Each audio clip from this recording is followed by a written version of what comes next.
Steve ara ma jaqtax qalbu affarijiet li ħadd ieħor jgħidlek u le impossibbli għax aħna żgħar, impossibbli għax Malta ma jiġrux. Steve tant ħares fil-bot li għadni ħanitek ftit nies naf li huma hekk li u jippjana u jasal jibqa' sakemm jasal tista' mhux tgħidlu ġiblu d-dinja fit-tarfu tagħmlu l-ostakli kollha xorta jasal.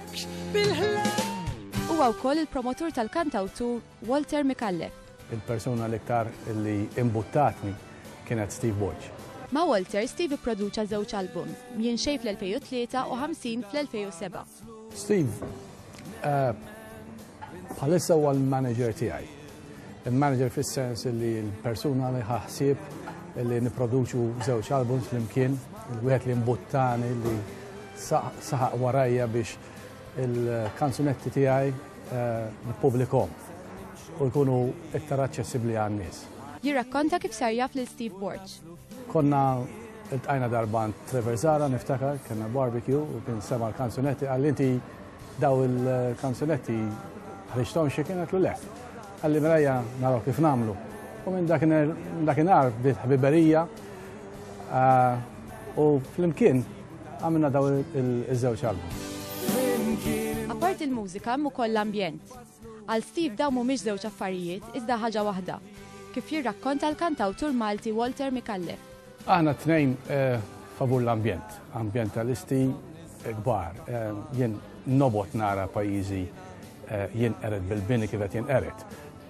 Steve jaqbel miegħi, allura kellna speċi lingwaġġ kellna il-sien li kien komuni għat-tnejn. U naħseb il-tnejn kellna l-istess messaġġ. Steve jagħmlu bil-mod tiegħu, jiena bil-kanzunetta. Ta' semattiv diversi għaqdiet mhux governattivi fosthom il-Malta Heritage Trust u l-Fondazzjoni Wirtartna, il-Greenpeace Mediterranean u Nature Trust fost l-oħrajn. Steve ġej minn background ukoll fejn japprezzaw ħafna in-natura. Il-patrimonju ta' pajjiżna u l-identità nazzjonali sa minn dejjem kienu għal qalb Steve Borch. Steve huwa wieħed minn dawk li jisħaq fuq għadi l-ħaġa u nemmen li kapaċi jasal ukoll. Nissuspetta li Steve qalbu tuġa u bl-istess mod ta' fejn tuġa lili. Il-professjoni ta' Steve hija ta' bibliotekarju, jiġifieri espert fix-xjenza tal-kodba. Bħalissa huwa kandidat għal dottorat fix-xjenza soċjali fl-Università ta' Bremen fil-Ġermanja. Qed issemma ħafna ambjent u patrimonju nazzjonali, imma għandek għal-qalbek ukoll l-identità nazzjonali. Da kollu huwa l-identità tagħna meta jiena jekk inkun maħtur bħala membru parlamentari Ewropew inkun qed nirrappreżenta lill-poplu Malti u għawċi kollu. U waħda mill-iktar affarijiet importanti li nara hija l-identità. Ħalli inti li qed tippreżenta l-poplu. Ma xi ġifieri? Għaliex għax inti qed turi li mal-barrani sew jekk ikolli membru parlamentari Franċiż jew Ġermaniż l-akbar żewġ pajjiżi tajjeb, inti qed tgħidilhom li inti daqshom mhux inqas minnhom. Imma realistikament dan li qed tgħid huwa kollu tajjeb huwa kollu minnu huwa kollu importanti, ma taħseb li dawn huma l-aktar issues importanti li jisimgħu minn fom pereżempju minn fom kandidat bħalek li qed tikkontesta ser tkun għax l-identità mhijiex biss patrimonju, l-identità hija li inti tkun gburi u trid li fil-pajjiż tiegħek ikollok l-aqwa mezz ta' edukazzjoni ngħidu aħna. Wieħed mill-5 punti ewlenin li qed narhom bħala priorità għalija jekk inkun maħtur hija li niġġieled lill-litterizmu. Xiġifieri? Skont statistika mill-Unjoni Ewropea, Malta ġiet l-aħħar minn 27 pajjiż għandna l-ogħla rata ta' tfal li ma jafux jaqraw u jiktbu.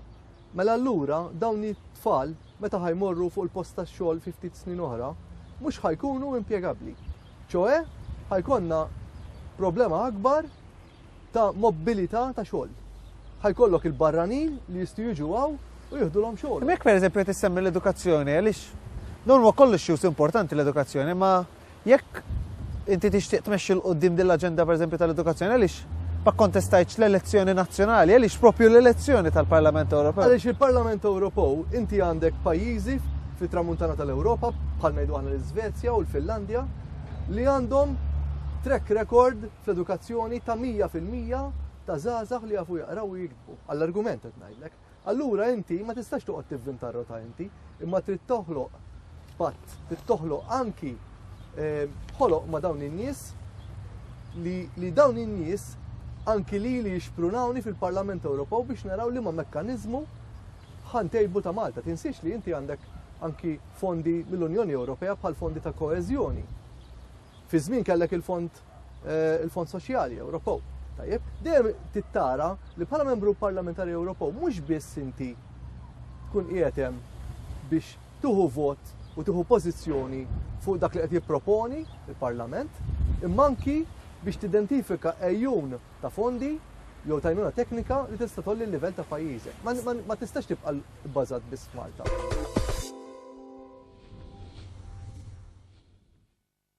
Ninsabu hawnhekk fil-ġnien ta' Steve Borch. Steve mhux biss jitkellem fuq l-ambjent, iżda jagħmel proġett. Steve, x'tgħidilna? Bħalissa hekk qed naraw siġar u x'hekk. Jiena fis-snin design kont għamilt kors ta' Forestry Management l-Irlanda u naturalment kont skoprejt Malta kemm hawn nuqqas ta' siġar Maltin. Fil-fatt minn dak iż-żmien kabbart mijiet ta' siġar Maltin, xogħli hu li meta nkabbarhom dawn ma nżommhomx għalija jew inbieħhom.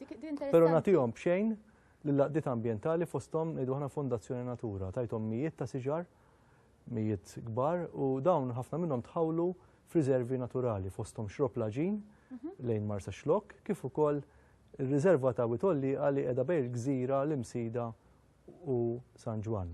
Min jarani jgħid allura dan għandna ġardinar fil-Partit Laburista ħreġ l-Ewropa. Dawret is-siġar huma sbieħ. Imma t-tieni nett għamilta wkoll għax kont konxju li ma' kull siġra li tikber tnaddaf it-tniġġis tal-karozza, 40 karozza kuljum. Ftit fatti dwar l-Unjoni Ewropea u kif jaħdem il-Parlament Ewropew. Kont taf li l-istorja tal-Parlament Ewropew hija waħda ta' trasformazzjoni gradwali minn assembleja pjuttost bla poter għal istituzzjoni pjuttost b'saħħitha llum il-ġurnata. Kont taf li 785 membru tal-Parlament Ewropew li jiġu eletti minn 27 stat jirrappreżentaw 492 miljun ċittadin u li l-Ġermanja għandha l-ikbar numru ta' membri parlamentari b'kollox għandha 99 siġġu. Warajja jiġu Franza, l-Italja u l-Ingilterra. Malta għandha biss 5 siġġijiet. Kuna faktar dwar kif jaħdem il-Parlament Ewropew fil-programm li jmiss. Lilin mill-mużika, l-patrimonju nazzjonali u l-ambjent, Steve kellu sem attiv fl-isport. Għal 7 snin sħaħ mexxa n-nursery tal-klabb tal-water polo ta' Marsa Scala SC. Dak iż-żmien meta kont għadni żgħir, niftakar beda il-water polo club. Niftakar li ħadni miegħu hemmhekk biex jallimni il-water polo. U minn hemmhekk tlajna ċorma nies niftakar minn hemmhekk. Għal xi żmien kien ukoll freelance sports journalist, kif ukoll korrispondent fuq il-magażin Taljan Sabato e Pallanuoto u l-gazzetta Ungeriża Neb Sport fost l-oħrajn. Fl-2003 kellu sem amministrattiv fil-lob tal-pajjiżi żgħar illi saru Malta. Ħaseb mod attiv fuq diversi programmi televiżivi, fosthom il-programm Scan u kif għadda żmien. Il-programm Scan ġi meqjus mill-ħafna sennija li għadda ħafna kommenti pożittivi bħala programm alternattiv, innovattiv u provokanti.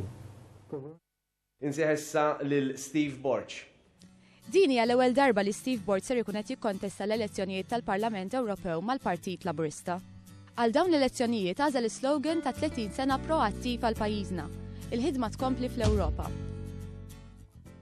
Kif tiddeskrivi l-istat ambjentali ta' pajjiżna bħalissa, ta' Malta bħalissa? U mhux jien qed ngħidu, qed jgħidu. X'qed tkun daqsxejn fatalista żejjed? Le, ippermettili għandi rapport tal-Unjoni Ewropea, dan huwa il-Lisbon Review Report għall-2008 u dan il-rapport tal-Unjoni Ewropea, l-aħħar wieħed li ħareġ, qed jelenka il-performance ta' 27 pajjiż membru.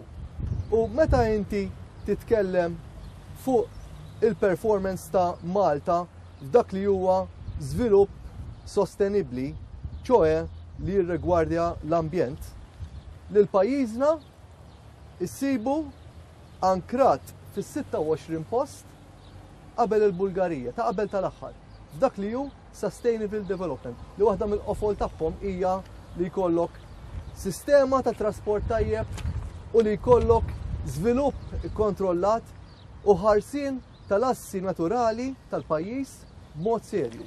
Jiena konvinti li jekk Steve xi darba kollu siġġu x'imkien, ibqa' xert li mhux se jorqod fuq dak is-siġġu għaliex għandu moħħ attiv ħafna u ħeġġa kbira illi dejjem għaddej bl-idejat.